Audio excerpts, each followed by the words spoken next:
Pembelajaran tatap muka akan mulai diberlakukan di sejumlah daerah yang berada di zona kuning dan hijau. Hal tersebut merupakan keputusan bersama 4 kementerian. Selain harus tetap mematuhi protokol kesehatan, belajar tatap muka tidak dipaksakan untuk semua sekolah. Setiap daerah dapat menyesuaikan dengan situasi dan kondisi penyebaran corona yang terjadi di wilayahnya masing-masing.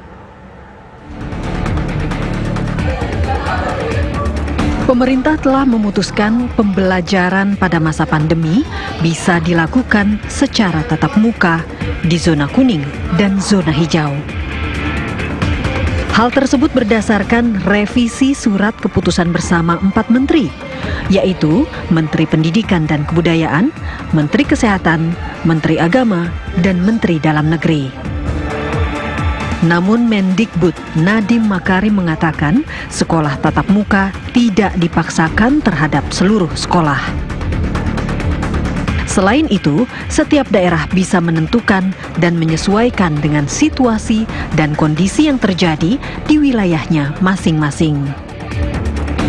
Perluasan pembelajaran tatap muka untuk zona kuning, yang tadinya hanya zona hijau, sekarang ke zona kuning. Nah, artinya ada sekitar 43% daripada peserta didik kita di dalam zona hijau dan kuning. Dan banyak sekali mayoritas daripada daerah tertinggal dan terluar di Indonesia ada di zona hijau dan kuning. Untuk itu kita akan merevisi SKB untuk memperbolehkan, ya, itu kata kuncinya, memperbolehkan, bukan memaksakan, memperbolehkan pembelajaran tatap muka dengan mengikuti protokol kesehatan yang ketat. Menteri Koordinator Bidang Pembangunan Manusia dan Kebudayaan Muhadjir Effendi menyatakan kebijakan memperbolehkan sekolah belajar tatap muka merupakan arahan Presiden Jokowi. Bapak Presiden memberikan arahan agar mulai dibuka proses kegiatan belajar mengajar di sekolah dengan pertimbangan-pertimbangan tertentu. Akan tetapi saya ingatkan, seperti yang disampaikan oleh Bapak Presiden, ketika kita berani mengambil risiko untuk melaksanakan kegiatan belajar langsung di sekolah ini, di madrasah ini, maka kita juga harus super hati-hati meningkatkan kewaspadaan setinggi mungkin agar keselamatan dari para siswa, keselamatan para guru, dan juga pihak-pihak yang terkait betul-betul terjamin.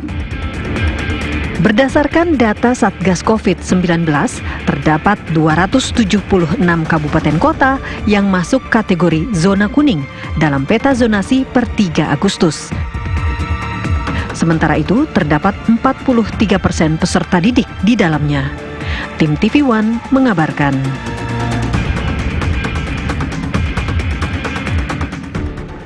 Meski sudah memasuki kategori zona hijau, namun sistem belajar mengajar tatap muka di Banjar, Jawa Barat dinyatakan belum siap. Wakil Wali Kota menyatakan Dinas Pendidikan masih melakukan upaya persiapan protokol kesehatan di area sekolah.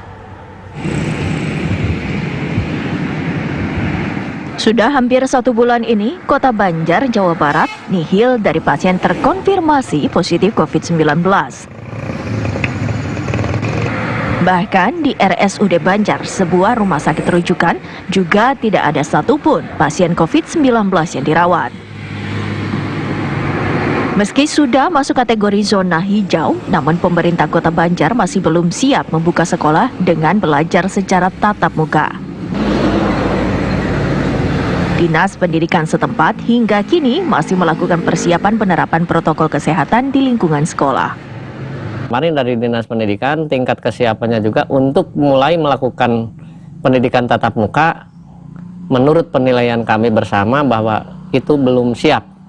Artinya kami lagi mempersiapkan dulu bagaimana Dinas Pendidikan itu betul-betul dari sarana prasarana, kemudian nanti disiplin protokol kesehatannya seperti apa, itu nanti supaya ada jaminan, keyakinan bagi orang tua murid, bagi kami pemerintah bahwa pembelajaran tatap muka bisa dimulai dan insya Allah protokol kesehatan bisa dilaksanakan dengan baik.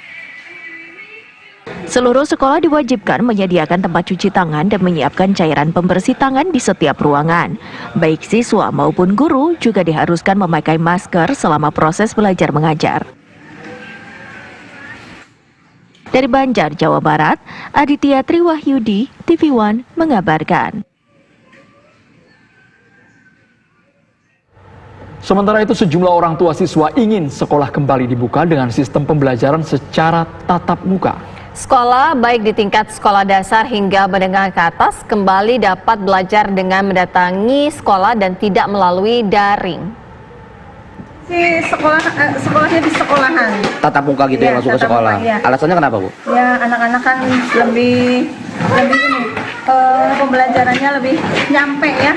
Kalau di rumah asal lewat online, orang tuanya yang riweh. Dibuka aja sekolahnya, soalnya anak-anak kalau online malah nggak fokus, malah banyak main jadinya. Banyak gitu. main. Terus keuntungan sekolah tatap muka apa sih sebenarnya? Anak-anak kan kayaknya lebih nurut sama guru ya daripada sama orang tuanya gitu. Bukan berarti orang tua nambah repot di rumah? Ya enggak lah, anak sendiri. Cuma kan kalau di sekolah kan beda ya kalau sama guru gitu ngedidiknya gitu. Udah biasa ngedidik anak belajar, jadi merekanya lebih fokus ke anak-anak daripada sama orang tua. Sekolah lebih baik di sekolah online atau dibuka? Mending dibuka. Alasannya kenapa, Bu? Ya biar anak-anak sekolah. Emang kalau di rumah kenapa? Kan ribet kalau ibu yang nggak bisa makan pegang HP itu online gimana? Oh, berarti ada kendala juga di soal HP ya? Jadi harapannya? Dibuka aja. Dibuka lagi ya? Oh iya. Sekolah lebih baik dibuka lagi atau tetap online, Bu? Dibuka. Maksudnya ke sekolah lagi anak-anak? Iya. Alasannya kenapa, Bu? Nggak inilah. Nggak fokus? Rencana pemerintah membuka kembali sekolah tatap muka di wilayah zona hijau dan kuning tidak didukung oleh Komnas Perlindungan Anak. Menurut Ketua Perlindungan Anak Aris Merdeka Sirait, anak tidak boleh dijadikan percobaan dalam kebijakan pemerintah di tengah pandemi COVID-19. Ya katakan DKI Jakarta, di beberapa tempat itu kurvanya bukan turun tapi naik gitu. Nah, saya seperti katakan tadi, sekarang ini klaster yang menyerang itu adalah anak-anak antara 100 sampai 200 itu positif COVID-19. Lalu siapa yang menjamin ini gitu loh. Sekali lagi pertimbangannya adalah dunia anak adalah dunia bermain. Nanti bisa mereka tidak tahu apa yang akan terjadi karena ada temennya yang maskernya lebih baik, pinjam-pinjaman, itu dunia anak. Siapa menjamin itu? Guru nggak mungkin, terbatas. Sekalipun dari 36 ruangan yang biasa itu dikurangi menjadi 50%, itu siapa juga yang akan menanggung itu. Lalu berangkat dari rumah pakai masker, maskernya dipakai lagi pulang ke rumah, siapa yang menjamin itu? Maksud saya adalah bukan berarti kita dengan kebijakan pemerintah itu untuk mengabaikan hak atas pendidikan, tidak. Tetapi bagaimana hadirnya pemerintah di dalam sekolah yang non tatap muka itu, tetapi seperti orang tua diberikan silabus untuk mengajari anak di rumah dan sebagainya, internet dibayar gratis dan sebagainya, dan itu yang harus dilakukan pemerintah, bukan tatap muka itu.